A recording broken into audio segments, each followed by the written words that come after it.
painted the skeleton on this side of the horse so that you can see the position of the bones. Start off with the position of the neck vertebra, which are probably much lower down than you would expect them to be. Also the position of the shoulder blade, and you can see why it's so important that when a saddle's fitted, it doesn't interfere with the movement of the shoulder blade. You can see the position of the thoracic vertebra, which will be under the saddle, and how close together the spinous processes are. And again, this is something that you need to bear in mind when you're fitting a saddle. You have the lumbar vertebra, or the lower back, and then the pelvis, and you have the bones of the forelimb and the hind limb. On this side, we've painted the major muscle groups of the horse. The points in white are the major bony points that you can feel, and these are the points where the muscles attach to. The major muscles in the neck are all painted in different colours. The back muscle, the long back muscle in yellow, and the gluteal muscle and the hamstring muscles. When we talk about developing a horse's top line, we're talking about correct development of these top line muscles so that your horse carries itself in a correct outline. And by doing this, you're avoiding the horse being ridden with a hollow back, which can lead to muscular problems throughout the back and skeletal problems. The horse is not designed to be ridden, and this yellow muscle is the long back muscle, and this has to support the weight of the rider and the saddle, and it's therefore important that your saddle is fitted correctly. It's also very important that you warm up properly before exercise, just as any athlete would do. When you start working a cold muscle, again, it becomes susceptible to muscle strains. At the end of an exercise, it's also important to cool down.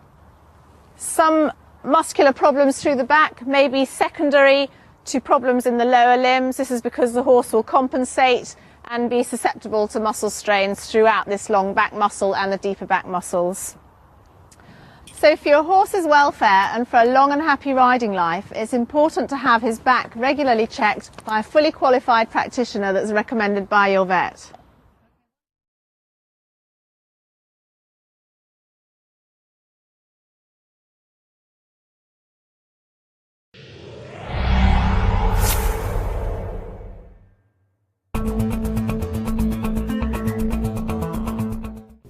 Hello, I'm Dr. Roberta Dwyer. I'm a veterinarian at the Gluck Equine Research Center at the University of Kentucky.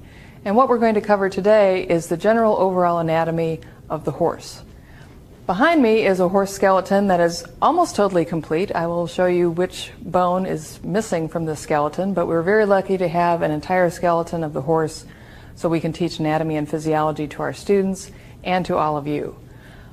The average horse size is anywhere from 14.3 to 16, 17, or even 18 hands tall. The average light horse that most people will ride, including quarter horses, Morgans, Appaloosas, is anywhere from 1,000 to 1,500 pounds, depending again on their height and their overall size. The actual horse skeleton has a little over 200 bones. We're not going to go over all 200 bones today, however. We're going to go through two distinct general divisions of the horse skeleton. One is called the axial skeleton. I like to break down big things like 200 some odd bones of horses into smaller pieces. So we're going to break it down to two pieces.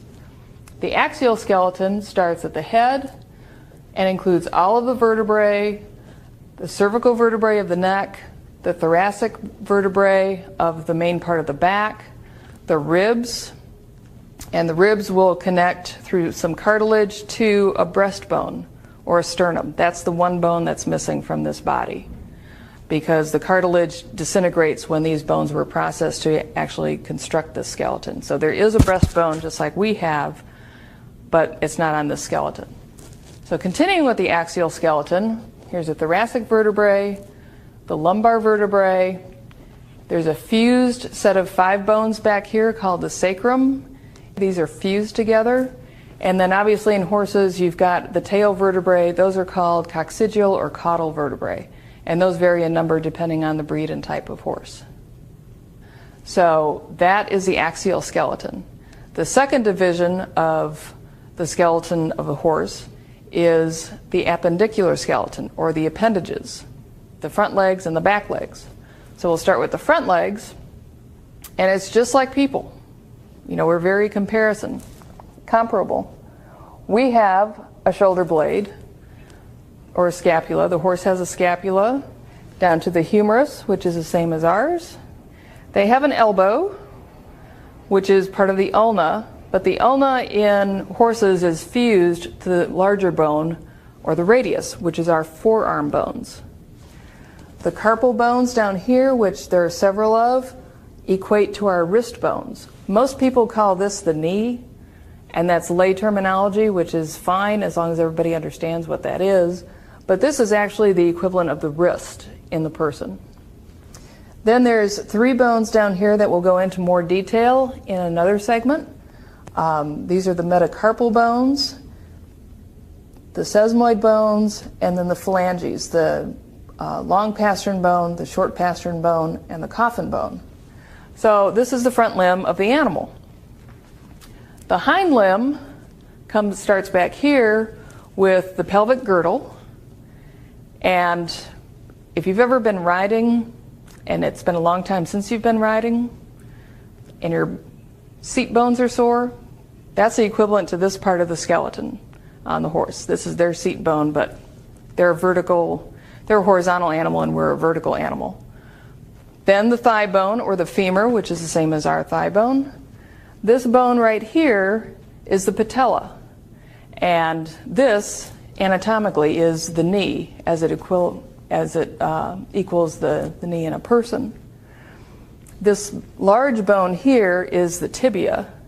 And in people, we have a tibia, but we also have a fibula, which is on the outside or the lateral side of our leg. Those bones are fused in the horse. So they don't have 2 bones here, they just have 1. And then you have the equivalent of our ankle with the hock bones here.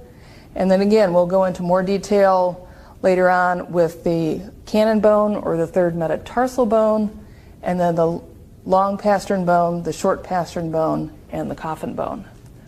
So that's just a general overview of the skeleton of the horse, and we will get into more distinct pieces of the anatomy of the horse in a later segment. If you'd like more information, you can go to thehorse.com, talk to your veterinarian about different anatomical sites that you're interested in on the horse, and of course your public library is a very good source of information. Thank you for sharing this time with me today, and hope to see you in the next segment.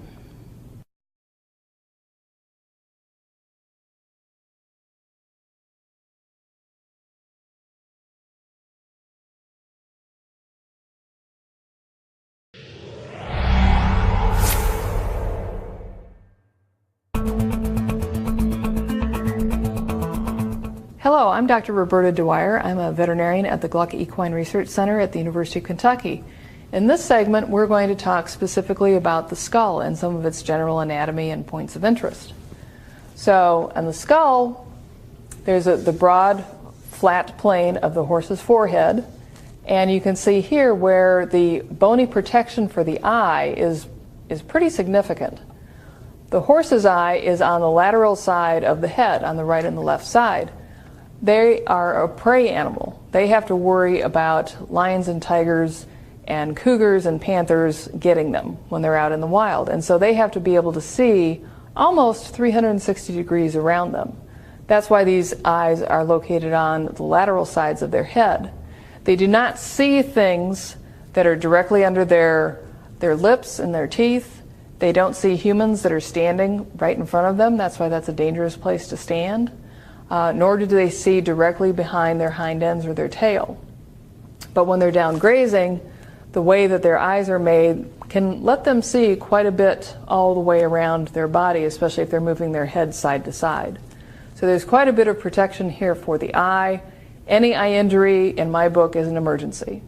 So if your horse is squinting, doing a lot of tearing, or there's pus coming out of the eye, they've got their heads in the back of the stall where it's dark because they don't want to be exposed to light, you need to call your veterinarian and get them to look at that eye. So moving down, we have the maxilla, which is the upper jawbone, and we have the mandible, which is the lower jawbone, just like on people. Dentistry is a big part of veterinary medicine, and it's important to understand the anatomy of teeth. horses have the same types of teeth that people have. They have incisors, which are used for grasping hay and forage. Then we have this gap where there are no teeth. Many horses will have one canine tooth on the upper and the lower arcade. This particular skeleton does not have canine teeth. Then there's 1, 2, 3 premolars, and then moving up, there's 1, 2, 3 molars on the maxillary side and on the mandibular side. There is a unique feature to the teeth of horses. This is a broken off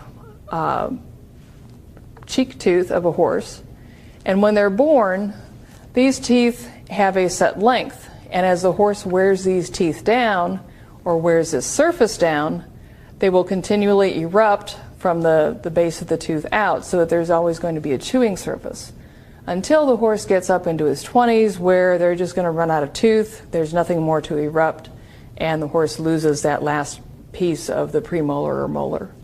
So that's a very unique feature to the horse, which is interesting and scary at the same time, because if you ever have to remove one of these teeth, you can see how deep into the bony structure that root is. It's not just like taking a human molar or premolar out. That's a pretty extensive piece of surgery. So these teeth are often looked at on the outside because the maxillary teeth, the upper teeth, are wider than the mandible, which is a narrower piece of bone. And just in the daily wear and tear of horses chewing, they're going to get sharp points on the outside of the upper arcade of teeth, and they're going to potentially get sharp points on the inside of the mandibular teeth. And what a veterinarian will come out and do is take a rasp or an instrument and to shave off those points so they don't injure the tongue or the cheek of the horse, because that can interfere with chewing. It can cause some weight loss and other issues with keeping their weight up, because they have to be able to chew. A total veterinary examination of the mouth will also be looking at these incisors, because there's various different things that can happen with the anatomy of the horse and the way they wear those incisors at the same time. And so there might be some corrective procedures that need to be done there. Another important part of the horse's skull anatomy, this is a piece of this nasal bone. And the thing to remember, even though this is a 26-year-old skeleton, which is very fragile and has a few fractures, the nasal bones of the horse do not go all the way down to its muzzle. That's why you never should hit a horse on the front part of its face, is because these bones, and this is part of this nasal bone that is broken off, you can see how thin that is and how shelly that bone is. So it's very easy to fracture. Those types of fractures will probably cause quite a bit of bleeding, and it's just, they can accidentally break these by running into objects, but you never want to be hitting a horse on this part of its anatomy, because these bones will fracture. So the bones, nasal bones on this horse actually only extend about 3 inches. And they're all this, very thin plated kind of bone. So that's something that some people don't understand, that this is all cartilage and connective tissue down here on the muzzle, and there is no bony structure beneath that. On this skeleton, you will see a lot of these little holes. These are called foramen. There's lots of them in the skull itself, and that's where nerves and blood vessels will come out of the bone to innervate different parts of the face. You'll find these throughout the skeleton of any animal's body. And these aren't drill holes, these are natural openings that the body has for different vessels and nerves. So I look forward to joining you for another segment on another part of the anatomy of the horse. For more information, you can go to thehorse.com, internet resources, your veterinarian, and your local public library.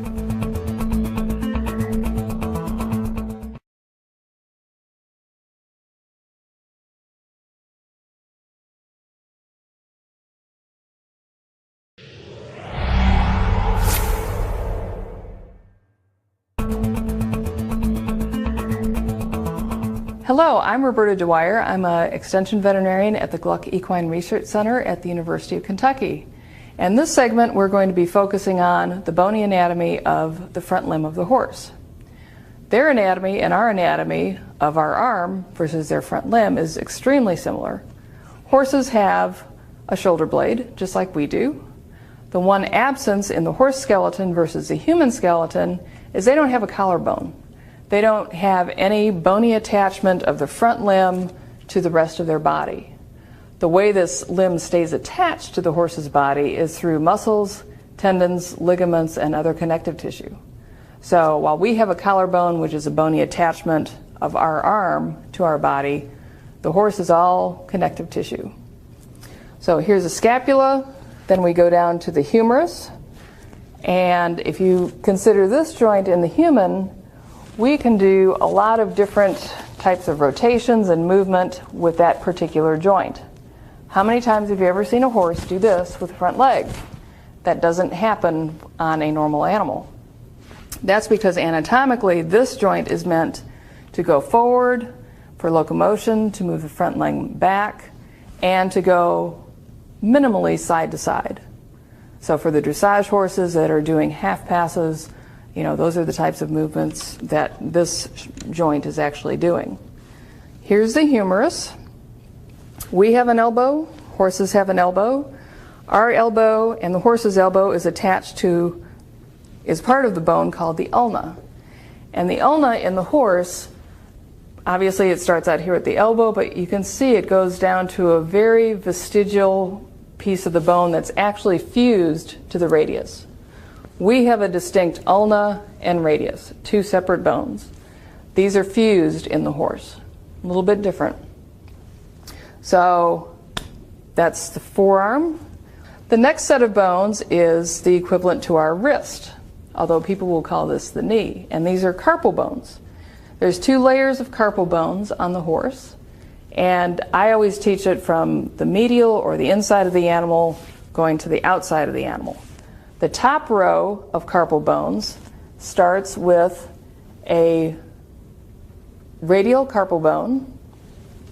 Then the next bone here, which is right almost on midline, is the intermediate carpal bone, the ulnar carpal bone, which is on the lateral side, and the accessory carpal bone here.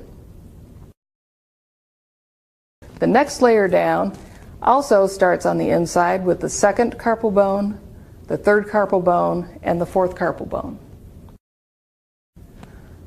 If we move down, we've got to our wrist. Now we go to the long bones of the hand. In horses, everybody knows that this is the cannon bone, and that is the third metacarpal bone. Here on the inside is a nice splint bone, which we call the second metacarpal bone. The third metacarpal bone is the cannon, and on the lateral side is the fourth metacarpal bone. Now that's the equivalent of 2, 3, and 4 on the human hand, and you might say, where did 1 and 5 go? Over evolution, those particular bones disappeared. They've evolved now to where you've got splint bones and the main huge weight-bearing bone and very dense bone of the cannon bone. Again, going south, we have two sesamoid bones, the medial and the lateral sesamoid bone. And what we generally know is the long pastern bone, the short pastern bone, and the coffin bone are actually the first, second, and third metacarpal bones in the horse. And you might say, isn't that enough? But there's one bone that we're missing that's very hard to get a picture of when you've got an entire skeleton like this, and that's the navicular bone, which is just behind the coffin bone. And it's a slab-like bone. You've heard of navicular disease. That is where this bone is within the hoof and can cause some problems with horses. So navicular disease, a lot of lamenesses with horses start in the hoof.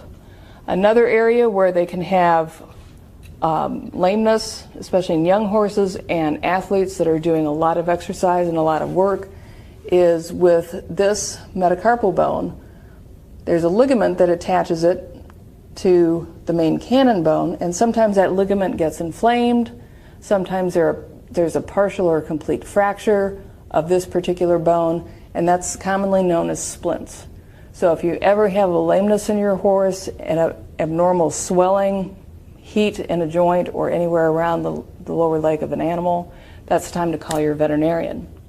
If you'd like to have more information on the anatomy of the horse's leg and other lamenesses, you can go to thehorse.com. You can contact your veterinarian and obviously use the resources that you have at your local public library.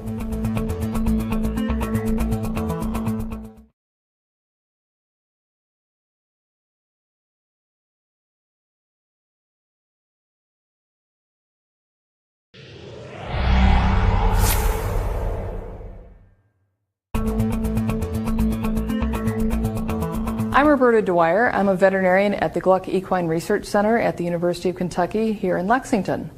In this segment, we're going to cover the general anatomy of the hind limb of the horse. The hind limb of the horse actually starts with the pelvic girdle, and that is this whole set of bones. There's 3 bones. There's the ilium, there's the ischium, way back to the end here, and this bone here is called the pubis. That is there's 3 bones, but by the time the animal is an adult, they're fused into, essentially one bone. From this pelvic girdle, we have the first long bone of the hind limb, which is the equivalent to our thigh bone. It's called the femur. This is a very large bone in the horse, obviously. And if you connect your thigh bone, connects to the knee bone or the patella. This is the actual knee, the human equivalent of a knee in the horse, whereas most people will call the front limb of the horse, the knee is up there. Anatomically, the knee of a horse and a human is the hind leg or the lower leg on a human. This is the patella. It slides up and down in this groove just like it does in people. Going further distally, we have the lower bones here, which is the tibia, which is this big bone, and the large bone on our body. In dogs, cats, and people and other animals, we also have a very thin bone on the outside of our leg called the fibula. The fibula is essentially fused to the tibia on the horse, so we just essentially call this the tibia on the horse. Just like in the human, the tibia is going to connect down to our ankle bones. These are called the tarsal bones. So these are the tarsal bones of the horse. This is the calcaneus, and this connects to the calcaneal tendon, which we know as the Achilles tendon. So it's a large tendon, and it is very important to the locomotion of the horse. So this is the calcaneus. This is the talus, this rounded bone here. And then there's a central tarsal bone. So this is the first row of tarsal bones in the horse. And then just like in the carpal bones in the front limb, you have the second tarsal bone, the third tarsal bone, and on this lateral side, the fourth tarsal bone. This is going to sound really familiar from the front leg, where we have the metatarsals. Front limb is metacarpals, the hind limb are metatarsals. Splint bones, this is the second metatarsal bone. The cannon bone is the third metatarsal bone. And here on the lateral side is the fourth metatarsal bone, just like the long bones in our feet. Going farther down from here, we have the 2 sesamoids, the medial sesamoid, which is here, the lateral sesamoid, which is on the outside of the animal, which is here. And again, this is going to look real familiar, the long pastern bone, the short pastern bone, and the coffin bone, or the first, second, and third phalanx, just like in the front limb of the horse. And again, we have the navicular bone, which is just caudal to the coffin bone. So this is the general anatomy of the hind limb of the horse. If you need more information, you can go to thehorse.com, contact your veterinarian, and use resources on the internet and also at your public library.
It's incredible that such matchstick legs survive the crushing impact each time they hit the ground. By placing a forelimb in a press, we'll see the stresses it undergoes as the horse accelerates to a gallop. Okay, we're in the jig now. Joy, do you want to start pumping? So now this would be starting to take some load when it's walking and carrying the weight on there. Yes, if you feel the tendons, you can feel that they're under load. They're getting like a piece of taut wire. Very taut. You've got one there, a second one there, the deeper one. Yep. So you've got big, solid bands. And they're coming all the way down from up here on the elbow and all the way down to the foot. We're probably looking like trotting at the moment. So the cannon bone is actually getting the load of these tendons and the weight, compressing it and bending it, because the tendons are trying to bend it like a bow backwards. So this is like the bow and that's the string? Yes.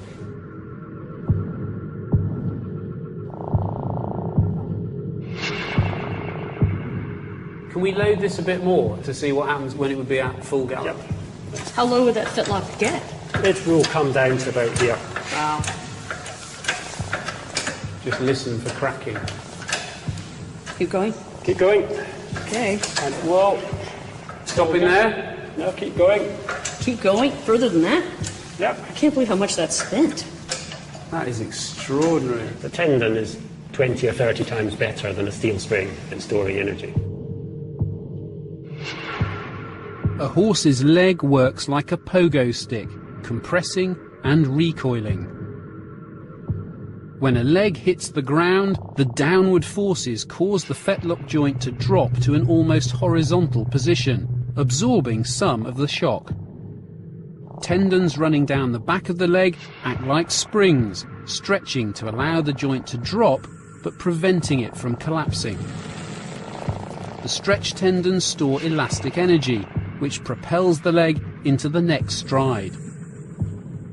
This allows the horse to move as fast as possible, expending the least amount of energy, while cushioning the leg from impact.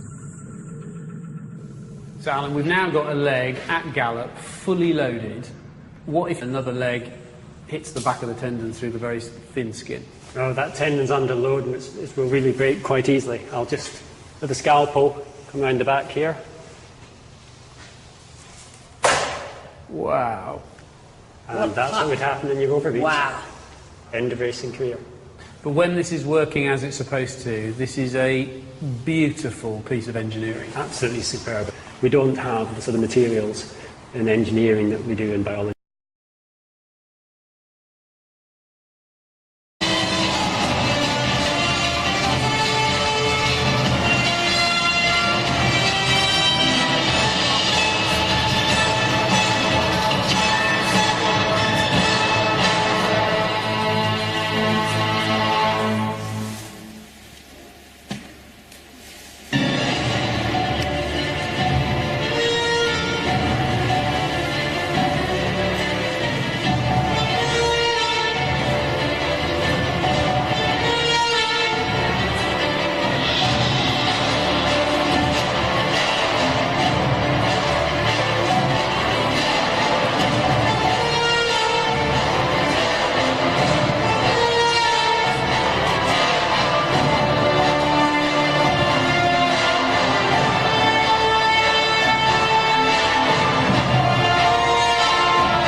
Horses are the ultimate athlete, performing incredible feats.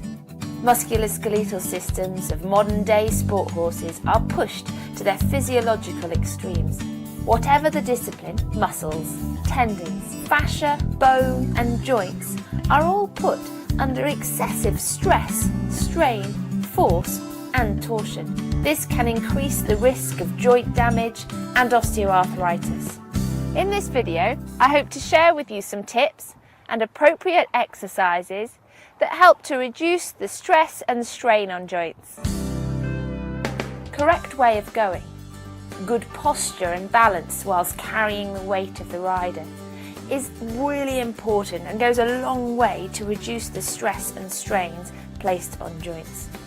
Walking on roads is good for stimulating and hardening bones, but avoid too much trotting on roads as this increases concussion and jarring. Backing up is a superb exercise to stimulate the postural muscles and those involved in maintaining good back posture whilst carrying the weight of the rider. Basically, it's like collection in reverse, as the horse shifts his weight back onto the hindquarters, strengthening those hindquarter muscles. Ideally, the horse should be encouraged to take long, marching steps backwards, maintaining the diagonal pair movement, keeping the head down, and try for 10 to 20 steps backwards every day to have a really good effect. Movement of joints helps to stimulate the production of synovial fluid, which is vital for joint health. Therefore, it's really good to take all of the horse's joints through as full and varied range of movement as often as possible. It's like the saying, if you don't use it, you lose it. And variety is the spice of life. Pole work is a superb way of encouraging the horse to use a full range of movement in different joints. A series of raised walk poles, like this, will encourage the horse to stimulate core muscle recruitment, as well as moving his joints, but in a careful and controlled manner. Raised trot poles encourage symmetry, as the horse has to push evenly from behind. And canter poles really help to increase the amount of flexion and extension, rounding and hollowing within the horse's back. If the horse is confined to a stable, it's important to keep the joints as mobile as possible.